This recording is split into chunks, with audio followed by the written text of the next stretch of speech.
अजय, उस एग्ज़ाम्पल को मैंने यहाँ तक करवा दिया था कि आर की वैल्यू जो है आप 1 2 3 सोन इसमें पुट करो, फिर नेक्स्ट में स्क्वायर वाले में, उसके बाद सिंपल वाले में। तो यहाँ पे क्या हुआ, इस 1 को अगर आप छोड़ दो और इधर से आप 1/n छोड़ दो, तो जो ये सारी की सारी टर्म प्लस में है और ये माइनस में है, कैंसिल हो जाएगी और आपके पास बच गया एक तो -1 प्लस 1/n और ये सारा, तो 1/1 square 2 1/2 square 1/n minus 1 square जो है रजे, अगर n टेंड्स टू इन्फिनिटी करते हैं तो इसकी वैल्यू आपको याद कर रखनी है, π²/6 होती है।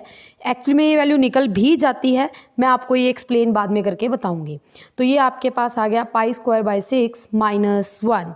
ये आपका एग्जाम्पल कंप्लीट हो गया। नेक्स्ट रजे आपकी है थ्योरम। थ्योरम क्या है कि अगर कोई भी बाउंडेड मोनोटोनिक फंक्शन है वो इंटीग्रेबल होगा। मोनोटोनिक का मतलब क्या हो गया रजे, इंक्रीजिंग भी हो सकता है, डिक्रीजिंग भी हो सकता है। मतलब अगर यहाँ पे आपने तीनों केस अराइज करने हैं कि अगर फंक्शन कांस्टेंट है, अगर फंक्शन मोनोटोनिकली डिक्रीजिंग है, या फिर फंक्शन मोनोटोनिकली क्या है, इंक्रीजिंग। अगर फंक्शन कांस्टेंट है मतलब आपने फर्स्ट केस अराइज कर लिया कि F of A F of B के इक्वल है। जब फंक्शन कांस्टेंट है तो वो इंटीग्रेबल होता ही होता है। अब आपने फर्स्ट यहाँ केस ले लिया कि F of A less than F of B होगा। एप्साइलन कोई पॉजिटिव ले लिया, एक पार्टीशन ले ली x0 x1 से लेके xn is equals to B, और नॉर्म इसमें आपने epsilon by F of B minus F of A लेनी है। ये आपको एंड में पता चलेगा क्यों ली है। अब हमारे पास यहाँ पे क्या है, आपको याद होगा एक लीस्ट अपर बाउंड होता है, एक ग्रेटेस्ट लोअर बाउंड होता है। तो मैंने मोनोटोनिकली इंक्रीजिंग फंक्शन लिया है। इंक्रीजिंग फंक्शन में मतलब छोटा एम आर छोटा रहेगा, बड़ा एम आर जो है वो आपका बड़ा रहेगा। तो हमने क्या किया, फंक्शन में एक्स आर -1 पुट करने के बाद वो वैल्यू स्मॉल एम आर ले ली, और एफ ऑफ एक्स आर लेने के टाइम पे उस फंक्शन की वैल्यू का नाम रख दिया कैपिटल एम आर। उसके बाद हमें अपर सम माइनस लोअर सम ढूंढना है। अपर सम ढूंढने के लिए capital M R minus small M R, साथ में हम लोग लगाते हैं डेल्टा आर। अब रजे जो ये डेल्टा आर है वो आपकी मर्जी है, आप उसको एक्स आर -1 भी लिख सकते हो, और अगर हम डेल्टा आर लिखते हैं तब भी कोई फ़र्क नहीं पड़ता। उसके बाद कैपिटल एम आर की वैल्यू आप एफ ऑफ एक्स आर लिख दिया, और स्मॉल एम आर की value F of X R -1 लिख दिया। जो डेल्टा है वो भी हमने फ़िलहाल यहाँ पे epsilon by F of B minus F of A लिया। अब रजे डेल्टा आर की वैल्यू ये पुट कर दी और अंदर आपके पास ये फंक्शन बच गया। अब इसमें क्या किया, इन्होंने shortly F of B minus F of A लिख दिया, बट आपने क्या करना है, पहले आर की वैल्यू इसमें 1 फिल करोगे। जब आप 1 फिल करोगे ना रजे, आपके पास आएगा F of x1 minus F of x0। जब आप 2 फिल करोगे तो F of x2 minus F of x1। इसी तरह F of x3 minus F of x2। अब रजे इस 2 से 2 कैंसिल, 1 से 1 कैंसिल, सो ऑन जाते जाते आपके पास एक तो एफ ऑफ x0 बचेगा, एक बचेगा एफ ऑफ एक्स एन। अब एक्स एन जो है वो बी के इक्वल होता है, और जो एक्स नोट होता है वो किसके इक्वल होता है, आपका ए के। दैट मीन्स आपके पास F of B minus F of A बचेगा। इससे ये आपका कैंसल, तो आपकी वैल्यू आ गई एप्साइलन। मैंने स्पेशली बोला था कि जो यहाँ पे नॉर्म ले रहे हैं वो इसी वजह से ले रहे हैं ताकि हमारी कैंसिल करके वैल्यू जो है वो क्या आ जाए, एप्साइलन। इस तरह आपने इंटीग्रेबल प्रूफ करवा दिया। ये केस लिया था जब एफ ऑफ ए छोटा है एफ ऑफ बी से। उल्टा भी तो ले सकते हैं ना कि एफ ऑफ ए बड़ा होगा एफ ऑफ बी से।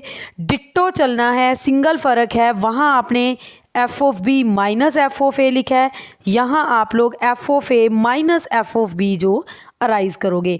बिल्कुल डिट्टो थ्योरम है, एक पार्ट याद कर लेना, दूसरा अपने आप हो जाता है आपका। नेक्स्ट थ्योरम है रजे आपकी, नेक्स्ट थ्योरम नहीं है रजे, नेक्स्ट है integral as a limit of sums. क्या होता है पता है इसमें क्या करना है आपको, जब आपके पास अपर सम और लोअर सम आ जाते थे तो वहाँ से हमारे मतलब अगर आपको लोअर इंटीग्रल अपर इंटीग्रल ढूंढना था, लोअर इंटीग्रल के लिए ए बी लिखते थे और अपर इंटीग्रल के लिए ए बी इस तरह लिखते थे। जब ये इंटीग्रेबल होता है तो हम दोनों की वैल्यू जो है वो क्या लिख देते हैं, इक्वल। तब हम क्या करते हैं कि जब एफ ऑफ ए और एफ ऑफ बी आपके इक्वल आते हैं तो हम F D X at A B, उसको integral as a limit of sums बोलते हैं। और उसको लिखने का तरीका क्या होगा, अगर आपको एफ डी एक्स ढूंढना है, समीशन लगा के एफ ऑफ एक्साई आर, मतलब एनी पॉइंट ले लिया, साथ में डेल्टा आर ले लिया, आर आपने 1 से n लेना है। अगर आप इस वैल्यू को ढूंढ लेते हो तो वही आपकी ए से B F X D X होता है। ये स्पेशल रीमन सम बोलते हैं इसको एस एफ पी से हम लोग डिनोट करते हैं, ये रीमन सम होता है।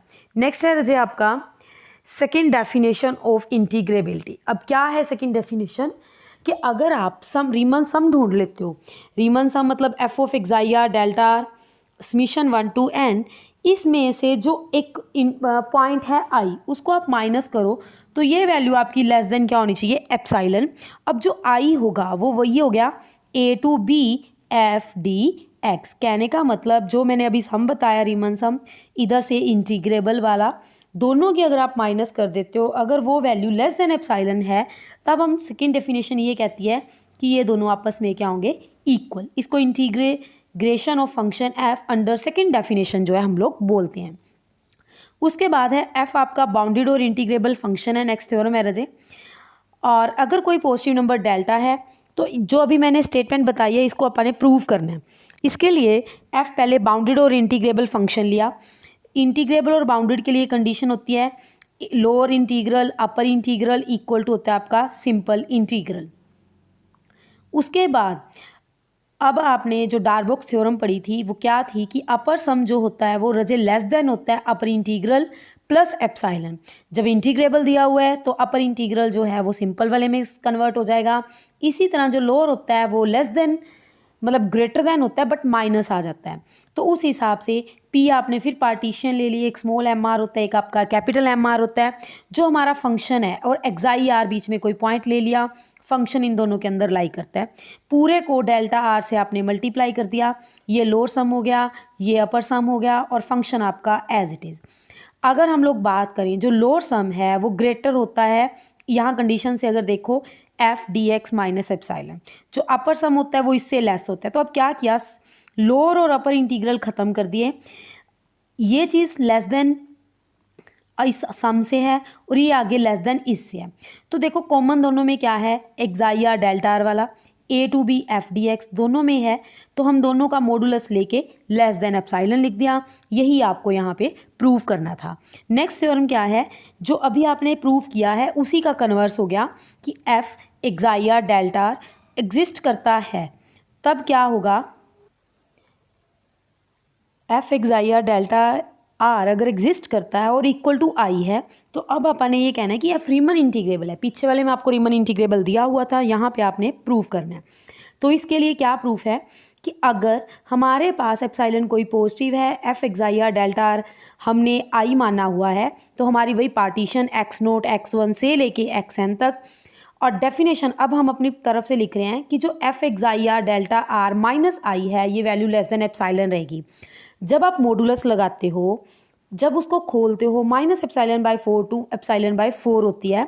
फिर आपको ये भी पता है एक स्मॉल एम आर होता है, एक कैपिटल एम आर होता है।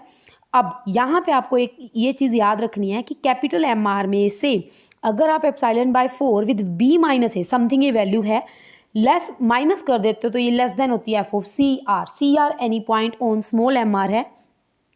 अगर स्मॉल एम आर में इस वैल्यू को ऐड कर देते हो तो वो कैपिटल ग्रेटर हो जाती है एफ ऑफ डी आर से। अब ये माइनस वाला एफ सी आर में चला गया, ये प्लस दूसरी तरफ माइनस में चला गया। अब आपने अपर सम माइनस लोअर सम किया, वही स्मॉल एम आर और capital M R into delta R. अब स्मॉल एम आर और कैपिटल एम आर की जो वैल्यू ऊपर से निकाली अभी आपने वो पुट कर दी। उसके बाद एफ सी डेल्टा आर अलग कर दिया, epsilon by 4 B minus A delta R अलग कर दिया, मतलब capital M R small M R वो अलग कर दिए। अब रजे जो डेल्टा आर है इसका समीशन मैंने पहले भी बताया हुआ है बी माइनस ए होता है, तो बी माइनस ए से आपका बी माइनस ए कैंसिल दोनों जगह पे, तो आपके पास epsilon by 4 plus epsilon by 4 बच गया। अब इस पूरे में आई ऐड कर दिया और आई सब्ट्रैक्ट कर दिया, क्योंकि इसकी वैल्यू एप्साइलन बाई 4 है, दूसरी तरफ माइनस एप्साइलन बाई 4 है, तो ऐड होके आपके पास क्या आ गया, एप्साइलन। यहाँ से आपको ये मिल गया कि अपर सम माइनस लोअर सम जो है वो आपका लेस देन क्या है, एप्साइलन। आपने यहाँ पे ये शो कर दिया कि फंक्शन जो है इंटीग्रेबल है। इसके बाद आपको ये शो करना है